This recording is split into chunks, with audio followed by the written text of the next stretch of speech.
안녕하세요. 콤비티비 운영자 데니케이입니다. 오늘은 서울에서 가장 가깝게 다녀갈 수 있는 단풍돌이 명소 중 하나인 용문산 관광에 대한 이야기를 전하려고 합니다. 사실 그동안 제가 했던 방송과 달라서 이게 뭐야 하시는 분들도 계실 텐데요. 그래도 제가 사는 지역사회에 약간의 도움이 되고자 하는 마음으로 영상을 만들어 봤습니다. 이제 이번 주부터 서울과 위도가 비슷한 지역은 단풍이 절정일 텐데요. 서울 계시는 분들 중에 설악산까지 가기는 멀고 그렇다고 근처 공원에서 보내기는 밋밋하다 느끼시는 분들이 계시잖아요. 그런 분들에게 용문산 단풍돌이를 추천해드리고 싶습니다. 서울에서 가까워서 부담 없고 또 근처에 맛집들과 놀거리들도 많이 있어서 좋거든요.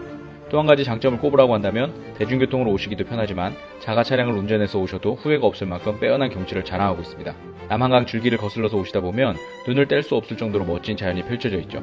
하지만 한편으로 길이 막힐까봐 고민도 되시죠? 그래서 오늘 방송에서는 주말마다 길이 막혀서 양평 오실 때 고생하셨던 분들이나 초행길이신 분들에게 아주 좋은 핵꿀팁 하나 드릴 예정이고요. 또 용문산 와서 어디서 뭘 먹어야 될지 고민이신 분들에게도 좋은 식당과 카페 몇 군데를 소개해 드리려고 합니다. 제가 이미 다녀온 곳이고 또 여러 손님들도 모시고 갔다가 좋은 평가를 받은 곳이라 아마 대부분의 분들도 만족하실 거라 생각됩니다. 그리고 미리 말씀드리는데 이 영상은 해당 업체로부터 어떤 후원이나 협찬 없이 순수 정보 공개 목적으로 만들었습니다. 오늘 영상은 네이버 길안내 지도와 카카오맵 길안내를 이용해서 꾸며봤습니다. 먼저 출발지는요, 서로 다르시기 때문에 일단 스타필드 하남점에서부터 준비해봤습니다. 보통 서울을 빠져나오는 지점이 이곳인지라 이렇게 설정을 했고요. 그리고 주말 또는 휴일이라는 점을 고려해서 내비게이션들이 선호하는 팔당대교를 건너는 경로가 아닌 팔당댐 길을 건너는 코스로 준비했습니다.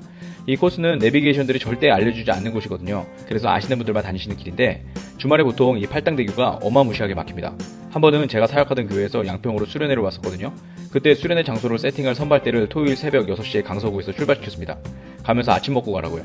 제 생각에 식사하고 가더라도 10시 전에는 충분히 도착해서 12시까지는 모든 세팅이 완료될 것이라 생각했었죠. 그런데 점심쯤 돼서 선발대에서 연락이 온 거예요. 목사님 혹시 점심 먹고 가도 될까요? 뭔 소리냐고 물었더니 지금 팔당대교에 갇혀서 3시간 넘게 꼼짝 못하고 있다 하더라고요. 팔당대교 진입로에서부터 꽉꽉 막혔는데 문제는 대부분의 내비게이션이 그쪽으로 가는 코스를 찍어줘서 선발대 이외에 개인 차량으로 왔던 친구들 모두 다 팔당대교에서 갇혀 있었던 적이 있습니다. 결국 그날 새벽 6시에 강서구에서 선발대로 출발한 친구들은 8시간이 걸려 양평에 도착을 했습니다. 저도 가끔 주말에 서울을 다녀오면 팔당대교를 넘는 길은 막히는 일이 굉장히 많이 있습니다. 그래서 그런 분들에게 추천드리는 것은 주말에는 팔당대교를 넘지 마시고 팔당댐 상거리를 경유지로 찍으셔서 가시라고 말씀드립니다. 제가 여러 번 다녀봤지만 그 길이 가장 덜 막히고 빨리 양평으로 진입할 수 있는 길입니다. 주의사항은 휴일 전날 저녁부터 휴일에만 길이 개방된다는 사실이에요. 휴일 이외에는 팔당대교 길이 막히지 않으니 그냥 오셔도 됩니다. 팔당댐 길을 다 건너신 뒤에는 좌회전하지 마시고 우회전을 하시면 구불구불한 옛길을 따라 갈 수 있습니다. 다산 정약용 선생님의 실학박물관 같은 유적지도 있는데요. 경치가 좋아서 카페들도 많이 있으니 오시면서 잠시 쉬셨다 가셔도 좋을 것 같고요. 쭉 길을 따라 오시면 설과 양평을 오고 가는 경강로를 만나게 됩니다. 여기서 양평 홍천 방면 표지판을 보고 따라오시면 되는데요. 거리상으로는 많이 돌아온 것 같지만 이렇게 오면 가장 많이 막히는 팔당대교와 팔당 1에서 4터널, 봉안터널 등을 모두 지나서 오는 길이라서 도로가 막히는 상황이라면 굉장히 많은 시간을 벌 수 있는 코스입니다. 만약 서울로 올라가시는 길이 또 막히다 생각되시면 지금 소개해드린 길의 역순으로 올라가셔도 좋을 것 같습니다. 그럼 여기까지 서울에서 양평에 올 수 있는 막히지 않는 또 하나의 길을 소개해드렸고요. 지금부터는 용문산 주변의 맛집들을 소개해드리려고 합니다. 용문산을 올라가시는 길은 여느 관광지처럼 여러 식당과 카페가 있는데요. 저는 그 중에서 지역 주민으로서 직접 가봤던 몇 군데 식당을 추천해드리려고 합니다. 먼저 용문산로로 진입하시고 고개 하나를 넘으면 왼편에 용문산 쭈꾸미 문어집이 나오는데요. 연포탕을 굉장히 저렴하고 맛있게 드실 수 있는 곳입니다. 보통 서울에서는 연포탕이 10만원 넘게 받지 않습니까? 그런데 여기서는 4명이 먹는데 5만원이면 충분히 훌륭하게 드실 수 있습니다. 사장님도 굉장히 친절하시고 반찬도 굉장히 깔끔하고 맛있게 나오는 곳입니다. 쌀쌀한 날씨에 뜨끈한 국물 생각나시는 분들께 적극 추천드립니다. 두 번째로 추천드릴 곳은 이탈리아 음식을 하는 레스토랑인데요. 용문산 쪽으로 더 올라가시면 우측에 피제리아라는 식당이 있습니다. 나폴리 화덕피자라는 간판이 있는 집이 바로 그 집입니다. 인테리어도 훌륭하고 음식들 대부분이 맛있습니다. 저도 여기 손님들 모시고 여러 차례 가봤는데요. 다들 아주 흡족해 하셨던 곳입니다.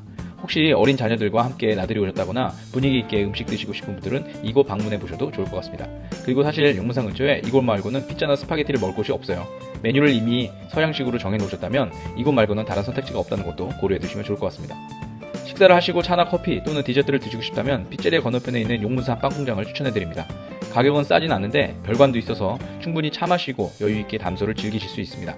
또 건물 뒤편에 정원도 잘 가꿔놨거든요. 그곳에 앉아 여유있게 차나 커피를 즐기실 수 있는 분들은 가보셔도 좋을 것 같습니다. 별관은 굉장히 조용하고 한적해요. 저도 동창들이랑 10명 넘게 모인 적이 있었는데 별관에 자리 잡고 이야기 나누니까 다른 분들께 방해도 안 되고 좋더라고요. 혹시 단체로 오시는 분들 계시다면 이곳 추천드립니다. 산행하시고 고기 드시고 싶은 분들도 계시죠? 그런 분들께 용문산 메밀촌을 소개해드립니다. 식당 이름은 메밀촌인데 사실 저는 이곳에 가서 오리로스랑 오리 주물럭만 먹어봤거든요. 깨끗하고 4분 드시기 적당한 양입니다. 주차 공간도 넓게 있고요.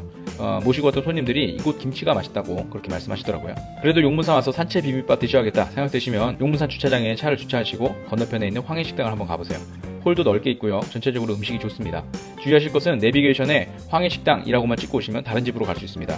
옥천 냉면으로 유명한 집들도 대부분 이름이 황해식당이거든요. 만일 바로 오실 거라면 용문산 황해식당이라고 찍으시거나 아니면 용문산 주차장 이렇게 찍으셔야 내비게이션이 인식을 할 수가 있습니다. 그럼 이렇게 서울에서 오시는 길 중에서 막히지 않는 길에 대한 안내와 용문산 단풍놀이 오셔서 드실만한 식당들을 안내해드렸습니다. 그 외에도 소개해드릴 곳들이 더 있는데 너무 TMI가 될 것 같아서 이만 줄이겠습니다. 모쪼록 작은 도움이라도 되었길 바라면서 저는 다음 방송에서 뵙도록 하겠습니다. 감사합니다.